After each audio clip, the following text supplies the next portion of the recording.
Video game prices are out of control. With Nintendo announcing that Mario Kart World will be $80 and Xbox quickly following suit, everyone is pissed that we capital G gamers are once again getting the shit end of the financial stick. And it really got me thinking about the price of games in general. After thoroughly sniffing that shit stick, I realized that video game pricing is an unsolvable problem. There are numerous reasons as to why, but there's one in particular that stands out to me that I haven't seen many people talking about. So, how much is a game worth?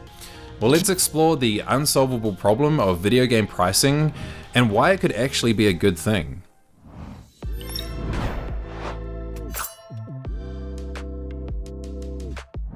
There are a few reasons you'll hear regularly coming up as to why video game prices need to go up, none of which I find to be satisfactory. Let's debunk a common one that you'll hear quite often, which is along the lines of games are more expensive to develop. Of course games have become more expensive to develop, but the gaming industry has exploded since the 90s. Annual revenue for consumer spending on video game content went from $80 billion in 2011 to $200 billion in 2021. Meaning yes, AAA games are more expensive to develop now, but millions more people are engaging with them compared to the 90s. A simple way to look at this is with these two bars: cost versus revenue. Cost is the combined total of all the expenses that it took to create and ship a game. Wages, marketing, distribution, that kind of stuff. And revenue is obviously the sales of a game, but also microtransactions, deluxe editions, pretty much anything related to a game that involves you opening your wallet. Publishers and developers obviously want the revenue bar to be as high as possible, and at the very least, they need it to be higher than the cost bar, because the difference between the two is profit made or profit lost. Where the issue lies is that a lot of AAA games that we're seeing come out today are far too big for their own good. These games have extremely large budgets and long development times, often crushed under their own weight of scope, ambition, and mismanagement. Which means the higher the cost bar goes up, the higher they need the revenue bar to go up. This is a whole topic on its own, but I'll say this much. What games are more expensive to make really translates to is, we spent too much money on this game and now we're going to make you pay for it. All I see is the incompetence of management, unable to effectively manage and allocate resources in a sufficient manner. And then blaming it on rising costs and avoiding any accountability. I don't know how this happened. Our money was there and then all of a sudden it was just gone. I mean, like, games are just so expensive to make. Like, what can you do? If games are more expensive to make, which is undoubtedly true, then stop seeking exponential growth, maybe dial it back a little bit and make smaller games and less of them. This imbalance leaves publishers scrambling to do everything they can to make this bar go up and this bar go down as much as possible. Wages make up the bulk of a game's costs, so they're the first to be cut, shutting down studios, reducing rent, internationally outsourcing, releasing unfinished games as early as possible. But while everything is being cut on this side, they are stoking the fire on this side with microtransactions, battle passes, deluxe editions, early access. I mean, we all know how it works at this point. And $80 games are just another notch on the belt around these publishers' necks. The other common reason you'll hear is inflation. People are always so quick to point out inflation and how games are cheaper than they were, say, back in the 90s. Super Mario 64 sold for $60 Freedom Dollars in 1996, which equates to $122 adjusted for inflation today. Now this is an accurate statement and is true when you look at game prices in a vacuum, but the prices of everything else have not stayed the same, even after taking inflation into account. And does no one stop to think that maybe gaming was more of a luxury back then? Something that only the well-off could indulge in? I mean, there was a point in time where having a TV was considered a status symbol of wealth, and now it's a common household item almost everyone has. What have I said about knocking? But let's be real here. None of this matters at all, because $60 was always our baseline, a sort of unspoken agreement between us and game developers saying, we think our game is worth this much. The consolation that gaming is cheaper than it's ever been brings no comfort when we see a fucking $80 price tag on a game. Whatever reasons that are put forward as to why video game prices need to go up, reasonable or not, it doesn't mean shit, because 1, the first ones to announce and adopt a game price increase are always the largest and most financially sound publishers. The ones that break financial records year on year, while at the same time shutting down studios and laying off staff. You know, one of the shuttered studios in particular just created a hit game, did really well on Game Pass in terms of engagement, and won a ton of awards. Shouldn't succeeding in that way ensure the future of a studio? This bitch! Phil, I'm gonna kill you. It's okay. I got this. Just play it cool. You know, one of the things I really love about the games industry is it's a creative art form. Fucking nailed it! Take that, you dumb journalist. Any legitimate reason a publisher might have for raising game prices is completely overshadowed by the fact that they've eroded any goodwill and trust that they had. Why would we have any reason to believe that even a portion of that extra $10 or $20 is for the sustainability of their company, is being invested back into the games being made or going to the developers making the games, when everything that history has shown us points in the complete opposite direction? Developers aren't getting raises, they're being made redundant. CEOs aren't taking pay cuts, they're taking bonuses large enough to pay the salaries of the people that they've laid off. And now they're burning the candle at both ends by fucking the people making the game and the people buying the games. And second is, all of the legitimate reasons that could justify a raise in game prices are things that everyone faces. Rent, property prices, interest rates, groceries, the cost of living, stagnant wages, inflation. I mean, the list just goes on and on. These are things that affect all of us. And when one of the only things we have to alleviate the constant pressure of the world pushing down on us becomes a part of that pressure, well, it's no wonder that people are pushing back, and rightfully so, I think. But all of this is only a piece of the puzzle, and to understand the other half, we need to talk about value. There are two sides to this, so let's start with the obvious objective truth to value, which is that the higher a game price is, the more value we expect from it. And conversely, the cheaper a game is, the lower our expectations are in terms of scope, length, and quality. There's a certain price to value expectation ratio, which isn't a linear scale. And if I were to show you a graph to represent this concept, it would look something like this. $80 is a lot, so if I'm forking out that kind of money for a game, it better be firing on all cylinders. The problem with game prices increasing is that the increase in price doesn't necessarily mean an increase in quality. Elder Scrolls 6 is still going to be a buggy mess when it releases, whether we pay $70 for it or $80 for it. Meaning there is no perceivable value increase that can be measured from a player's perspective. All we see is a price increase with nothing given back in return. And this leads us to the other side of value and the crux of this issue. The main reason I think a standardized price for games can never feel right is because of subjectivity. And I mean that in multiple ways. First, the value of $1 to me is different to the value of $1 to you, or to you, or to you. Everyone is in different stages of their lives and have their own circumstances and problems to contend with. Some people simply can't afford an $80 game because that money could go towards buying food for a week, or paying that overdue bill that needs to be paid. But then there are some people who have the disposable income to buy their kids the Switch 2 and Mario Kart without even batting an eye at the price. Now, I'm not an expert in economics or anything like that, so just take my opinion with a grain of salt, but I think raising the price of AAA games to $80 isn't going to be a net positive for most publishers. This is completely speculation, but it feels like the profit made from increasing game prices would be marginal at best. So why do I think this? Well, the first indication is that EA isn't raising their game prices, or at least that's what Android Wilson said in their latest earnings call. At the end of the day, whether we are doing something that costs $1 or doing something that costs $10 or doing something that costs $100, our objective is always delivering incredible quality and exponential value to our player base. And what we discover over the course of time is when we marry quality and value together, our business is strong, resilient, and continues to grow. Buy FIFA packs now, or I will burn your house to the ground with your children still inside. So the question then to ask is, why? Sure, Andy spouted a bunch of bullshit corporate talk, but what's the real reason here? Because I can tell you right now, it's not out of the kindness of EA's heart. EA might be greedy, but they're not dumb. What we look at as surprise mechanics. Okay, they're not mostly dumb. If they aren't following Nintendo and Xbox and raising prices, it's because their experts crunched the numbers and their projections showed that it wasn't financially beneficial to raise their prices.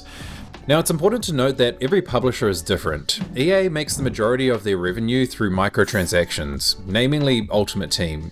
So a price hike could serve as a barrier to the primary source of their revenue, whereas companies like Nintendo make the majority of their money through game sales, and probably a shit ton from merch as well.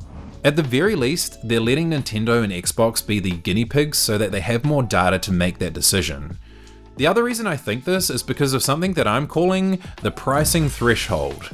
There's probably a proper name for it, but I don't give a shit. Everyone has a boundary, a certain limit that they aren't willing to exceed when it comes to buying anything. But even more so for something like gaming that's only a hobby and isn't an essential day-to-day living expense. Think about it this way. Imagine a pool of players who regularly buy AAA games and are willing to pay $60 for them. And remember, this price point is all they've ever known their entire lives. Then all of a sudden, the standard price is raised to $70. What happens to that pool of players? Well, it gets smaller because the people who regularly buy AAA games won't be willing to pay that extra $10. Their pricing threshold has been exceeded. $70? Complete bullshit. Then that same process is repeated again within the space of 5 years. Prices are raised to $80 and the same thing happens. The pool of players are whittled down even more. What this means is that, yes, more money is being made from each individual sale, but the amount of sales is going down. A $60 game that sells 1 million copies would only have to sell 750,000 copies at $80 to make the same amount of money. But would they really be able to sell that many? I'm not so sure. With the direction AAA gaming has been heading, I think a lot of these companies aren't in the position to ask for $80, considering most people won't even buy them at $60 or $70. Obviously it depends on the game, like GTA 6 is too big to fail at this point, no matter the price point, but games like GTA are the exception and not the rule. If a game's going to cost $80 then it has to be exceptional. Okay or good just isn't going to cut it, and it's where the majority of these games are landing. And Nintendo, despite their flaws, do make amazing games, and they have a strong foothold on a wide range of demographics that sit outside of the gaming enthusiasts like you and I. But this doesn't stop Nintendo from blatantly removing the price tag from their Mario Kart World bundle trailer, because so many people have voiced their outrage that they've taken notice and are scared that it'll affect their bottom line. But this is a hot topic in gaming discourse right now for a reason, because so many of us think it's complete bullshit. I think a lot of us just say, okay then, I guess I'm just not playing that game at launch then. Actually, I would be really curious to know what your threshold is. Like, do you draw a line in the sand, or are there some games that you're willing to make an exception for? Leave a comment below and let me know.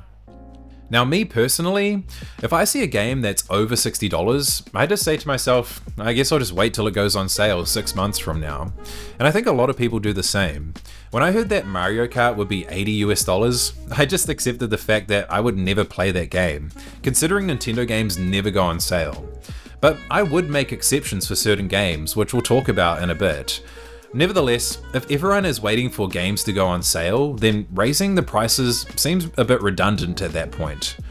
I guess what I'm trying to say is that there is a limit that game prices will reach, a point at which profit will stagnate because not enough people will be buying them.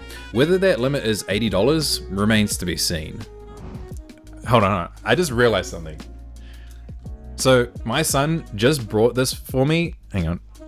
My son just brought this for me for my birthday, like yesterday, and it's just dawning on me the irony that I'm never gonna buy Mario Kart World. Anyway. Now, I will say that I think Xbox made a pretty smart move from a business perspective when they raised the prices of their games. Because I don't think this is really about game prices for them at all. Think about it. Xbox says, hey, we're raising our game prices to $80. But look, we get it, that's a lot of money. So if you can't afford that, then we have this amazing alternative called Game Pass, where you can play all of our $80 games day one, as well as hundreds of other games for a monthly fee. By increasing the price of their first-party games, it artificially inflates the value of Game Pass, which I think is the real reason why they announced the price increase, not because they wanted to get the extra $10 or $20, which, don't get me wrong, is a nice bonus for them, but to make Game Pass appear even more valuable in order to push more people to the subscription service. And Nintendo just created like the perfect opening for them to make that announcement. Welcome to FrameLabs, where we conduct only the most ethical of gaming experiments. Alrighty, looks like Far Cry 6 is next. Please. You ready? I can't do it anymore. I can't play any more Ubisoft games. There's only so much mid I can handle. Yeah, we've got another one.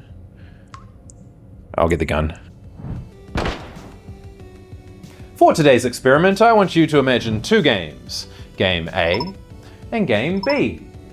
Game A is priced at $80, and Game B is priced at $60. I give you $80 and say you have to pick one game. Which one do you pick? Game A or Game B? Now your natural inclination is probably to say, well, what are the games? But let's hold that thought for a moment. If you had to make a decision, gun to head, Game A at $80 or Game B at $60, which would you choose? Logically speaking, the answer is obvious, right? You would pick the cheaper game and pocket the extra $20. Now what if I revealed to you that Game A was this game, and Game B was this game? Does your choice change? What about if they were these games instead? Or what about these games? What if we swapped them? Perhaps for some of these you reflexively knew straight away which one you would choose, without even considering the price, because the other game either wasn't interesting enough for you or wasn't your type of game, or because you didn't trust the studio and publisher making that game. Others might have been more difficult to decide. The point I'm trying to make is that games are not created equally, but neither are we. Our likes and dislikes, our interests and preferences, our passions dictate how much value we place on any given game and game studio. Meaning a game's worth, its intrinsic value, is something that we individually decide for ourselves. That's why standardized pricing will always feel a little bit off, because it's trying to apply a fixed number to a subjective experience. Games sit in this weird space between being a product, being an experience, and being a piece of art. Other forms of entertainment kind of fall into this realm, but games are extremely unique in that they're interactive and they vary wildly from one game to another in terms of genre, scope, and price. This means that a game I'm willing to pay $80 for might not be a game that you're willing to pay $80 for. I think the fact that NBA 2K25 costs more than Baldur's Gate 3 is fucking ridiculous, but as much as you might agree with me, it is just my subjective opinion. Now, don't get me wrong, we can distinguish the greedy publishers from the passionate ones, the ones that do what they do because they love games, and I think detecting that earnestness is quite easy nowadays. There are a number of studios that I'd be willing to pay more for their games if it meant that I could get more great games from them. But the thing is, those studios are often the ones not raising prices because they respect my time and money. And this is why it's so nuanced, because every game is different, every studio is different, and every player is different. There is no one size fits all. But then to add to these variables, publishers are saying, hey, whatever your subjective opinion may be on the experience we've provided for you, and despite your financial situation, we think our game is worth this much. We can't assess a game's value until we've experienced it. We have never played the games that we haven't bought. So even if we do know our own personal tastes, even if we know what $1 means to us, And even if we trust the developer making the game, we still don't know if a game we haven't bought yet aligns with all of this and meets that price to value expectation ratio in a satisfactory way. It really is crazy the act of making one decision to buy or not to buy is influenced by so many factors. The subjectivity of this art form and the value of the currency we use to experience this art form is condensed down to a standardized price. But maybe this is just the optimist in me. I think the unsolvable problem of video game pricing could actually be a good thing. First is that where players spend their money dictates the general direction the gaming industry goes in. Microtransactions and predatory practices are in games because people spend money on them. But it works both ways, and the more expensive games become, the more reserved people are with their purchases. The gamble of buying a game is riskier if we have to front up more chips. This incentivizes us to do more research and to make more informed choices with the games that we buy. The $80 we might have spent on one game can instead be spent on smaller, cheaper games. The AA and indie games that seem to be doing the heavy lifting in terms of quality and value. And while it might seem like a drop in the ocean now, these individual decisions create collective change over time. If we're spending our money to support the games that we love, it helps the game industry move in a better direction by letting publishers and developers know what we do and do not want. That's why games like Clair Obscur are so important. Their success paves the way for those who come after us. Huh? I'm so fucking lame. It's living proof that games don't need bloated budgets or massive teams. It's living proof that a game doesn't have to be $80, $70, or even $60 to be both critically and commercially successful. These massive companies seem to forget that undercutting and competitive pricing is also a strategic option that they have. Something that can not only generate more sales, but can also earn the respect and goodwill of the player, playing the long game and building a reputation rather than thinking short term for a quick buck. I think the current price hikes are bad, but it's also something that I think we can largely ignore, because the truth is we're already eating good. There are so many amazing games with reasonable prices coming out, providing a level of competition and value that leaves the big boys in the dust. And I don't care if you play games every day for 16 hours straight, everyone has a backlog of games they've been meaning to play but never got around to, and now looks like the perfect time. The higher prices become, the more cautious we become, the more we wait for a sale, the more we advocate for the studios that respect our time and money, and the more we support those studios that have a proven track record and have earned our trust. Because if you haven't earned my trust, why the fuck would I give you my $80? And so I really hope that at least the silver lining in all of this is that people wise up and become more cautious with the games they buy and support. I've always said that we need to judge game studios and publishers on their most recent merits. What are their previous games known for? Do they have a good reputation? Are they known for being consumer friendly? And do they make great games with great gameplay? Have they proven themselves to create valuable experiences that are worth their asking price? The higher the price goes up, the more we consider these questions. Developers and publishers are really pushing every option they have, but eventually something's got to give. You can't continue to have these ridiculously large budgets, exorbitant bonuses, mass layoffs, and greedy practices. I mean, it's not sustainable. No matter how expensive you make games, it's not going to remedy these issues. The last thought that I'll leave you with is this. I think that the topic of game pricing really emphasizes how multifaceted gaming really is. It encompasses such a large and broad spectrum of games and people who play them.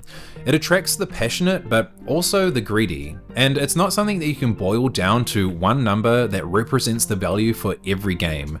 It's not something that you can paint with a broad, overpriced brush, and it's not something that you can just slap an $80 price tag on. So I ask you again, how much is a game worth? Well, that's up to you, my friend.